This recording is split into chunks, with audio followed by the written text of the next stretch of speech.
On that day 18 years ago, just as we reached a grassy area between the hospital and the parking deck, a torrent of tears gushed out of me like a sea of pent-up emotion, which flowed for several minutes, punctuated by shortness of breath, sad noises, searing emotional pain, helpless, hopeless. My dad stood nearby, stoic, dignified and calm as always, but I knew a similar emotional tsunami had been unleashed inside him. He stood and let me get the first waves of despair out so that I could drive us home. The ride was quiet, and I was grateful. It allowed us to begin processing the day and the way it would change our lives from that point forward. We'd waited for hours in the hospital waiting room while my mother underwent surgery to remove a tumor near her liver. The middle part of a saga that had begun with increased liver enzymes after a routine physical that had led us to this point. That afternoon, her exhausted surgeon had finally appeared in the waiting room to see us. His message was simple: I've got good news and bad news. The good news is that she made it through the surgery and will be kept in the ICU this evening. The bad news is that we could not remove the tumor without endangering the portal vein. That could have resulted in her bleeding out on the table. We, of course, knew what that meant. She was left with a time bomb inside of her that would eventually rob her of her life and tear ours apart. The next challenge would be telling this woman, who had been married to my father for nearly 50 of her 74 years and had been my best friend for all of mine. But my story is not about telling hers. We did, and she did her own processing.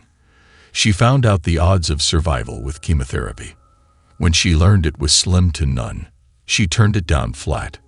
She saw no reason to torture herself unless there was a fighting chance of a positive outcome, and with the regular replacement of a stent through her bile duct, she was able to have a year of traveling with my dad, enjoying a new Lincoln Town car, which she joked that she had to get sick to get before things began to go downhill.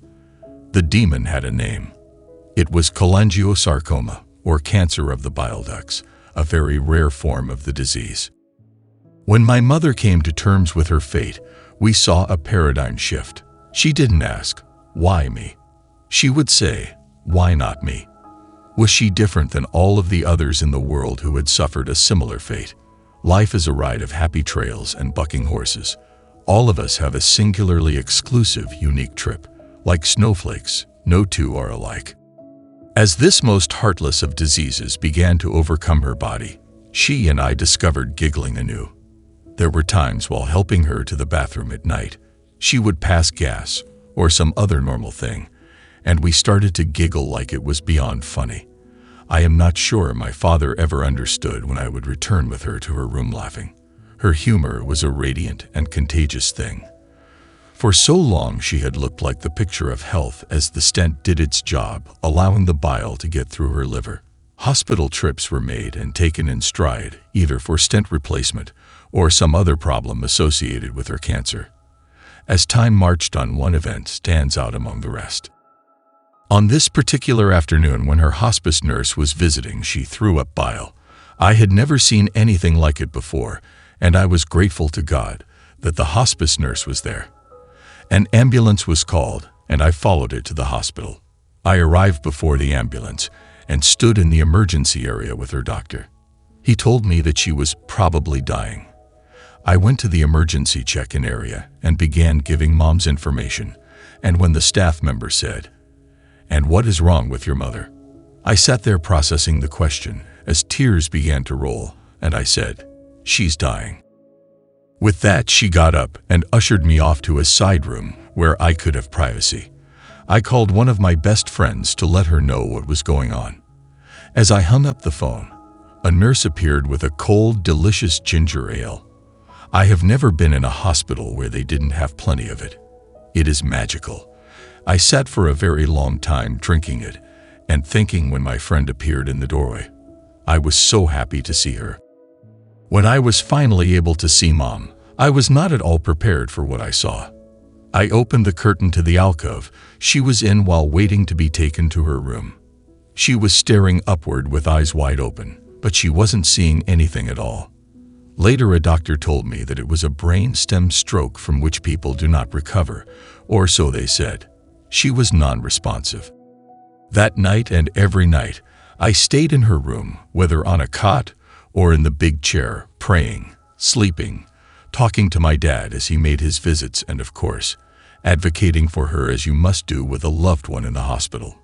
My brother lived in Montana and was preparing to fly out. During my time in her room, I did not pray for a complete healing. I prayed that my mother would rally so that she and my brother could have a time to say goodbye. I prayed without ceasing for him and her. Finally, the day of his arrival came. My father went to pick him up at the airport. While I waited for them to arrive, our minister arrived, and he and I were standing in the hallway outside Mother's room, chatting when my dad and brother walked off the elevator. We waited while they both entered her room. Shortly thereafter, my father appeared at the door and said, "I think you better come in." Ralph, our minister, and I went in to see my mother fully alert and talking to her son with a huge smile on her face. My simple prayer had been answered. She had rallied for her last visit with her son. God truly does work in the most mysterious of ways and had answered my prayer. I felt numb. My mother knew she was in her last weeks of life, and she did not want to die in the hospital, so we took her home complete with hospital bed. The wonderful hospice workers set her up in the den and taught me how to put medicine into her IV. I was terrified of this after seeing television dramas about people getting air in their veins from shots, etc. She said that it was precisely because she was my mother that this would not happen. She trained me well, and I learned that what happens on TV is not always reality. My brother had a wonderful visit with Mom, and the two of them talked and talked. I guess God didn't see the brain stem stroke as an obstacle. After my brother left, things went downhill with a vengeance, and the hospice nurse had to deal with her becoming impacted and a host of other things as the cancer demon began its closing act. We had to get a nurse in to help at times. I had taken time off thanks to the Family Leave Act so that I could be there full time. As someone dies slowly, it seems as though there comes a point where they are wavering between two worlds. My mother began to do this. The nurses who cared for her took notes for me so that I would not miss any of the unusual things that were happening. Occasionally, one of the nurses would get goosebumps. Once, I was 2 floors above the den and heard Mother call out her late brother's name, Earl. Apparently, she had seen him and wanted to get his attention. She called out his name several times.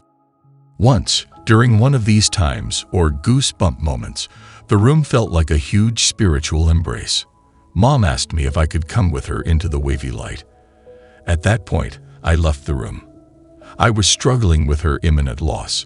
Her nurse told me later that Mom had told her that she hates to leave since Dad, and I would be so sad. When I came back into her room, she looked up and said, "No, she won't be able to come with me," as if she had been told. She also seemed to speak to her late sister. Mom said her sister was close by and wanted her to come and pick blackberries with her like when they were children. Once she said, "He's coming, but I don't know when. I have to get out of here. Let me up so that he can see me." She wanted to go outside and see the birds because she said she had seen birds with names on them. She told me to give away her clothes, and I asked, "Are you ready to go?" She said, "Yes."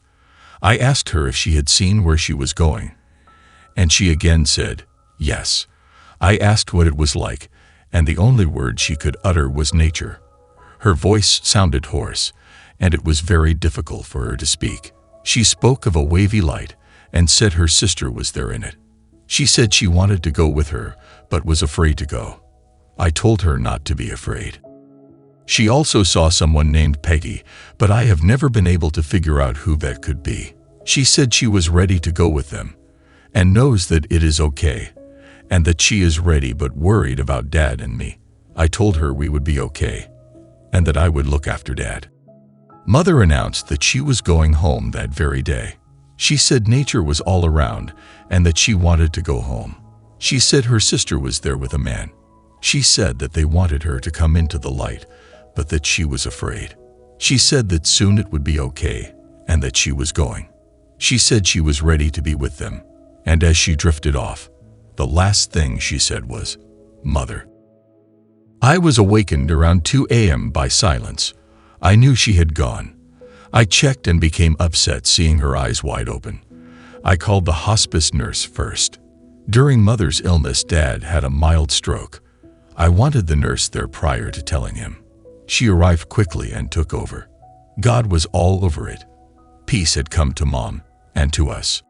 It wasn't until afterward that I recalled Mother telling me about her mother's passing. Family members had gathered around her bedside where she had been in a coma for an extended time. Suddenly, she rose up in bed telling them that she had made peace with God and that her brother Oscar was there and she was going with him. At that point, she passed on. My mother died before I knew anything about nearing death awareness. Her hospice nurses put me onto books like Final Gifts by Maggie Callanan and Patricia Kelly, both hospice workers, which had many similar occurrences with the dying explained throughout. As I read that particular book, I knew I had witnessed something fundamental in the dying process and that it had been a blessing to be a part of it.